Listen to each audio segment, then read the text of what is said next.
घंटे में 4 वॉकआउट करना, ये इस चीज़ को दिखलाता है कि दिशा विहीन भारतीय जनता पार्टी है। उन्हें आज हॉर्टिकल्चर एक्ट पर बात करनी चाहिए थी, उन्हें आज एग्रीकल्चर के कृषि विश्वविद्यालय पर चर्चा करनी चाहिए थी। वो चर्चा ही नहीं करना चाहते, वो हर चीज़ पर खड़े हो जाते हैं। अब मैं कोई रेक्टिफाई कर रहा हूँ अपनी बात को क्वेश्चंस के साथ, ऐसा प्रीवियसली हम भी। आप सब यहाँ आओ और ये ऑनलस ले लो। हम अपनी जिंदगी में अच्छा बुरा सब जानते हैं, लेकिन फिर भी कुछ बातें इग्नोर कर देते हैं, जान के अनजान बन जाती हैं। तो मैंने सोचा जाते जाते याद दिला जाओ, ताकि पूरी जिंदगी इग्नोर नहीं, याद रखोगे मुझे भी और इन बातों को भी। यदि आप इन कारणों में से किसी के भी संपर्क में आए हैं तो नजदीकी सरकारी अस्पताल में HIV की जांच गुप्त और मुफ्त कर। हिमाचल प्रदेश राज्य एड्स नियंत्रण समिति द्वारा जनहित में जारी। पूर्व जो मुख्यमंत्री होते थे वो बीच में भी रेक्टिफाई कर लेते थे जब उनके पास सूचना आती थी, उस पर खड़े हो जाते हैं। फिर उसके बाद तरह तरह के वॉकआउट करते हैं कि हम ऐसा नहीं करेंगे। जो सदन होता है वो दोनों पक्षों की बात को सुनकर अध्यक्ष महोदय उसका संचालन करते हैं। अध्यक्ष का दायित्व होता है, और मैम अध्यक्ष जी का जो हमारे पठानिया साहब है वो सबसे ज़्यादा मौका तो विपक्ष को देते हैं। वो तो कई बार मुख्यमंत्री जी को भी बोलने के लिए बार बार खड़ा हाथ उठाना पड़ता है। वो कानून के ज्ञाता है, तो वो जानते हैं कि मैंने किसको कितना मौका देना। लेकिन 1 घंटे में 3 बार वॉकआउट करना इस बात को इंगित करता है कि फ्रस्ट्रेशंस लेवल उनका बहुत ऊपर है। चर्चा कीजिए, विषय पर लाइए, आप तर्क के साथ बात कीजिए, और उसके बाद अगर उसका जवाब नहीं मिलता तो वॉकआउट करना बनता है। आप बात सुने बगैर ही वॉकआउट कर देते हो, ये पहली बार देख रहे हैं। हमें भी विधायक बने हुए काफ़ी अरसा हो गया, लेकिन इस प्रकार डायरेक्शनलेस जिस तरह विपक्ष है, और निश्चित तौर पर ये डायरेक्शनलेस इसलिए भी है कि पूरी जो भारतीय जनता पार्टी है वो 5 गुटों में बट चुकी है। अब विधानसभा में हिमकेयर का सवाल विनोद जी ने पूछा, उनके साथ रणधीर जी ने पूछा, वो बैठे रहे और जयराम जी ठाकुर जी उठ के चले गए। वो बाद में गए कि सब जब खाली हो रहा तो वो भी चले गए। तो ऐसा नहीं करना चाहिए। उनको पूरे अपने भारतीय जनता पार्टी को पूरे विधायकों को, जयराम जी ठाकुर जी को साथ लेकर चलना चाहिए।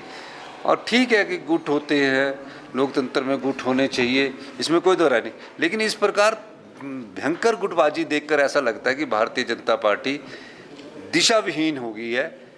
मैं फिर भी कहूँगा कि अभी 10 दिन और है, विस्तृत चर्चा कीजिए, सब्जेक्ट के अनुसार आप बात कीजिए, इसमें कोई दो राय नहीं कि हम निश्चित तौर पर उनकी सभी बातों का जवाब देंगे। हमारे लिए सभी विधायक सम्मानित हैं। हिमकेयर के मामले में तो मैं ये कहना चाहता हूँ कि पिछली भारतीय जनता पार्टी ने जनता के पैसे को ऐसे लुटाया कि 350 करोड़ रुपया तो प्राइवेट हॉस्पिटल्स को देना पड़ा, और तकरीबन 1000 करोड़ रुपए का हमारा सारा खर्चा इस हिमकेयर की योजना पर आया। हिमकेयर योजना को बार बार सवाल उठाते हैं, हिमकेयर योजना अच्छी योजना है, इसको कोई बंद नहीं किया गया। और ऐसे ऐसे वक्तव्य देते हैं जिन वक्तव्यों का कोई आधार नहीं होता। हमने कहा कि हिमकेयर योजना से जो गरीब आदमी है, जो आम आदमी है, जो किसान है, बागवान है, उसका इलाज होना चाहिए। उस इलाज के सिलसिले में हमने हिमकेयर साल में 4 बार बनाने की प्रथा को शुरुआत की है। हिमकेयर योजना का हमारी सरकार बनने के बाद 550 करोड़ रुपए का खर्चा हुआ जो हमारी सरकार ने दिया है। अब 4 बार साल में कार्ड कैसे बनेगा, यानी कि क्वार्टरली हर महीने पूरे कार्ड बनेगा। क्वार्टरली के जिस मंथ में, जैसे जून में कार्ड बनेगा तो पूरा जून में 30 दिन कार्ड बनेगा, फिर जुलाई अगस्त के बाद सितंबर आएगा तो अक्टूबर में कार्ड बनेगा। इसलिए हर 3 महीने बाद कार्ड बनेगा। कार्ड बनने के बाद हमने ये कहा कि कोई हिमकेयर का आदमी ऐसा आ जाता तो MS को पावर दे दी है, प्रिंसिपल को पावर दे दी है कि 100 कार्ड तक वो भी बना सकता है। हिमकेयर के इलाज में कोई कमी नहीं आ रही। लेकिन हिमकेयर का जो पैकेज भारतीय जनता पार्टी ने बनाया, जिस गाल ब्लैडर का ऑपरेशन 15 से 18 हज़ार के बीच में होना चाहिए, उस गाल ब्लैडर के ऑपरेशन में 31,000 रुपया खर्चा आ रहा है।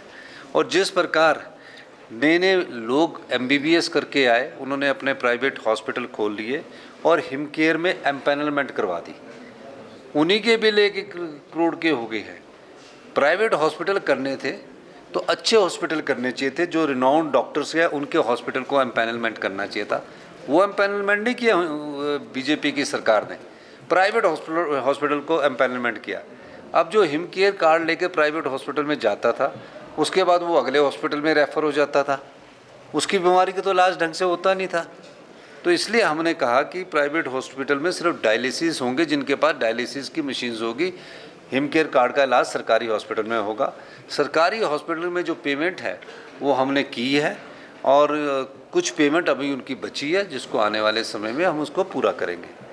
लेकिन सरकारी जनता के धन को ना तो लूटने देंगे, ना ही लुटाएंगे और ना ही लूटेंगे। बीजेपी की सरकार ने जो हिमकेयर का धन था वो उन प्राइवेट लोगों को लुटाने की कोशिश की और पैकेज बनाया। सभी जो भी शॉपकीपर्स हैं, हिमकेयर का जो पैकेज है वो शॉपकीपर्स के अनुसार बनाया गया।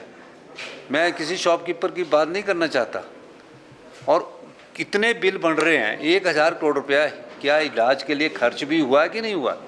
अगर इलाज के लिए खर्च हुआ तो क्या आम आदमी का इलाज उससे 1,000 करोड़ में हुआ कि नहीं हुआ? गरीब किसान का इलाज उस 1,000 करोड़ में हुआ कि नहीं हुआ? तो ये सब चीज़ें बड़ी चिंता का विषय है।